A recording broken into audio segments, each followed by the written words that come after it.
Assalomu alaykum. Bugun dasturimizda Rossiyaning eng yirik hujumi qurbonlari xotirasiga Ukrainada motam e'lon qilindi. Pokiston Hindistonning qo'lini kesib tashlash bilan tahdid qildi. Rossiyaning Ukrainadagi halokatli yo'qotishlari ma'lum qilindi. Rossiyadagi hamyurtlarimiz diqqatiga, agar sizga трудовой договор, NN, уведомление, deport запретni tekshirish va boshqa shunga o'xshash hujjatlar kerak bo'lsa, bizga bog'lanishingiz mumkin. Xizmatlarimiz arzon va ishonchli. Murojaat uchun hoziroq ekrandagi raqamlarga qo'ng'iroq qiling. Rossiyaning eng yirik hujumi qurbonlari xotirasiga Ukrainada motam e'lon qilindi. Kiyev shahrida 3-iyul Rossiya armiyasining poytaxtga urush boshlangandan beri amalga oshirgan eng yirik hujumi qurbonlari xotirasiga motam kuni deb e'lon qilindi. Bu haqda shahar meri Vitaliy Klichko ma'lum qildi. Uning so'zlariga ko'ra, 3-iyul kuni Kiyevdagi barcha kommunal muassasalarda davlat bayroqlari tushiriladi. Shuningdek, davlat va xususiy tashkilotlarga ham bayroqlarni yarim tushirish tavsiya etildi. Shu kuni poytaxtda barcha ko'ngilochar tadbirlar bekor qilindi. Merning ma'lum qilishicha, Darniyskiy tumanida vayron bo'lgan ko'p qavatli turar joy binosida qidiruv-qutqaruv ishlari hali ham davom etmoqda. Qutqaruvchilar vayronalar ostida qolgan odamlarni qidirishda davom etmoqda. So'nggi ma'lumotlarga ko'ra, Rossiyaning hujumi oqibatida Kiyevda 13 nafar inson halok bo'lgan. 2-iyulga o'tar kechasi Rossiya qo'shinlari Kiyevga urush boshlangandan beri amalga oshirgan eng yirik qo'shma hujumlardan birini uyushtirdi. Hujum davomida bir vaqtning o'zida ballistik va qanotli raketalar, shuningdek zarbdor dronlar qo'llanildi. Hujum natijasida shaharning deyarli barcha tumanlarida 30 dan ortiq joyda vayronagarchilik va shikastlanishlar qayd etildi. Eng katta zarar Darniyskiy tumaniga yetdi. U yerda raketa yoki dron zarbasi oqibatida 9 qavatli turar joyning bir qismi qulab tushgan. So'nggi ma'lumotlarga ko'ra, hujum oqibatida 86 nafar inson jarohat olgan. Ulardan 70 nafari shifoxonaga o'tkazilgan. Jabrlanganlar orasida 3 nafar bola ham bor. Ukraina havo kuchlari ma'lumotiga ko'ra, Rossiya ushbu hujumda jami 570 ta havo hujumi vositasini qo'llagan. Ular orasida 74 ta raketa va 496 ta turli xil uchuvchisiz uchish apparati bo'lgan.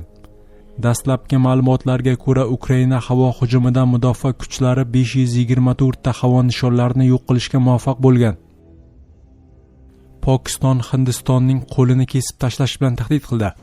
Pokiston Hindiston bilan imzolangan xalqaro shartnomaga ko'ra, o'ziga ajratilgan suvni nazorat qilmoqchi bo'lgan har qanday kuchning qo'lini chopib tashlashini ma'lum qildi. Bu haqda 30-iyun kuni mamlakat rasmiylari ogohlantirish berdi. Janubiy Osiyodagi ikki raqib davlat, Pokiston va Hindiston geografik jihatdan Himolay tog'lari, Tibet platosi va Pir Panjal tizimlaridan boshlanuvchi 6 ta daryoga egalik qiladi. Bu daryolar tizimi Tibet, Ladax, Jammu va Kashmir hamda Hindiston shimolidagi Himachal Pradesh hududlaridan o'tadi. Ikki mamlakat ajralib chiqqandan keyin suv ta'minotini ta'minlash uchun daryo taqsimoti kelishuvini imzolagan. Biroq Hindiston Pokistonni terrorizmga boshpana berishda ayblash ortidan yuzaga kelgan diplomatik kelishmovchiliklar sababli Hind suvlari shartnomasi hozirda xavf ostida qolmoqda. Biz suvimizni nazorat qilmoqchi bo'lganlarning qo'lini chopib tashlashimizni e'lon qildik. Buni shunchaki aytmadik, balki oxirgi 1-1,5 yil ichida amalda ham ko'rsatdik, dedi Pokiston iqlim o'zgarish vaziri Musadik Malik. U Hindistonning o'z qo'shnisiga bir tomchi ham suv o'tkazmaslik haqidagi bayonotlariga munosabat bildirdi. Vazirning qo'shimcha qilishicha, bu masala shunchaki adolat haqida emas. Harbiylarimiz nafaqat suvda, balki havodagi urushda ham qo'llaringizni kesib tashlashimizni isbotladi, deganda u 2025-yilning may oyida Hindiston va Pokiston o'rtasida yuz bergan 4 kunlik havo to'qnashuviga ishora qilib, qo'shni davlatimiz bosh vaziri nazorat qiladigan bitta jumrak bor va u Pokistonga bir tomchi ham suv o'tkazmasligini aytmoqda, deya qo'shimcha qildi Malik. Vazir iyun oyi boshida Hindiston suv resurslari vaziri Patil tomonidan aytilgan gaplarni nazarda tutdi. Patilning ta'kidlashicha, 2025-yilda Kashmirda 26 kishining o'limiga sabab bo'lgan va ikki davlatni urush yoqasiga keltirgan hujumlardan keyin 1960-yildagi Hind suvlari shartnomasi to'xtatilgan. Hozirda Hindiston hukumatı Pokistonga bir tomchi ham suv oqib o'tmasligini ta'minlash ustida ishlamoqda.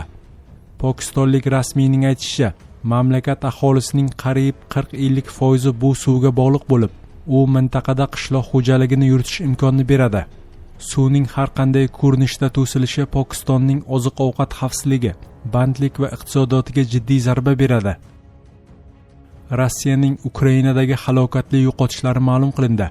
Washingtondagi strategik va xalqaro tadqiqotlar markazi hisobotiga ko'ra, 2026-yilning birinchi yarmida Rossiya armiyasining Ukrainadagi yo'qotishlari keskin oshgan. Tahlilchilar bu holatni avvalo Ukraina tomonidan jangovar dronlarni ommaviy va samarali qo'llash bilan bog'lamoqda.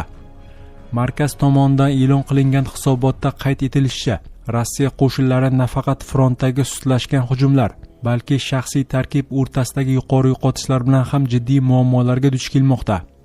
Markaz hisob-kitoblariga ko'ra, 2022-yil fevraldan buyon urushda halok bo'lgan, yaralangan yoki bedarak yo'qolgan harbiylar umumiy soni qariyb 2 million nafarga yetgan. Shundan taxminan 1,4 million Rossiya tomoniga, qolgan qismi esa Ukrainaga to'g'ri keladi. Tahlilchilar ayrim ma'lumotlarga tayanib, Rossiya armiyasi yo'qotishlarining 90% dan ortig'i to'g'ridan-to'g'ri janglarda emas, balki Ukraina dronlari zarbalari natijasida sodir bo'layotganini qayd etmoqda. Markaz mutaxassislari yuqori yo'qotishlarning yana bir nechta sababini ham keltirgan. Ular orasida jang maydonidagi noto'g'ri strategiya, turli bo'linmalar harakatlarini muvofiqlashtira olmaslik, taktik tayyorgarlikning pastligi, korrupsiya, shaxsiy tarkibning ruhiy holati hamda Rossiya harbiylari uchun Starlink terminallarining ishlamay qolgani qayd etilgan. Hisobotga ko'ra, 2026-yilda Rossiya har oy o'rtacha 30-34 ming nafar harbiydan ayrilmoqda. Bu ko'rsatkich bir oyda shartnoma asosida xizmatga qabul qilinayotgan taxminan 27 ming nafar ko'ngilli sonidan yuqori bo'lib, shaxsiy tarkibdagi yo'qotishlar to'liq qoplanmayotganini anglatadi. Markaz baholashicha, urush boshlangandan beri Rossiya tomonidan 400-450 ming nafar harbiy halok bo'lgan. Ukrainada esa halok bo'lganlar soni 125-150 ming nafar atrofida baholanmoqda. Ukraina qurolli kuchlarining umumiy yo'qotishlari esa 525-625 ming nafarni tashkil etishi mumkin. Tadqiqot mualliflari o'z hisob-kitoblarida Buyuk Britaniya Mudofaa vazirligi ma'lumotlari, Mediazona va BBC Rus xizmati tahlillari, shuningdek AQSh, Yevropa va Ukraina rasmiylari bilan o'tkazilgan suhbatlarga tayanganini bildirgan. Hisobotda ta'kidlanishicha, mojaro ishtirokchilari o'z yo'qotishlari haqidagi ma'lumotlarni kamaytirib, raqib tomon yo'qotishlarni esa yuqori ko'rsatishga intiladi. Shu bois rasmiy Moskva va Kiyev e'lon qilayotgan raqamlar mustaqil manbalar baholari bilan to'liq mos kelmaydi. Markaz ma'lumotlariga ko'ra, Rossiyaning Ukrainadagi halok bo'lgan harbiylari soni 1980-yillardagi Sovet ittifoqining Afg'oniston urushidagi yo'qotishlardan 28 baravardan, birinchi va ikkinchi Checheniston urushlaridagi umumiy yo'qotishlardan 18 baravardan hamda Ikkinchi jahon urushidan keyin SSSR va Rossiya ishtirok etgan barcha urushlardagi qurbonlardan 9 baravardan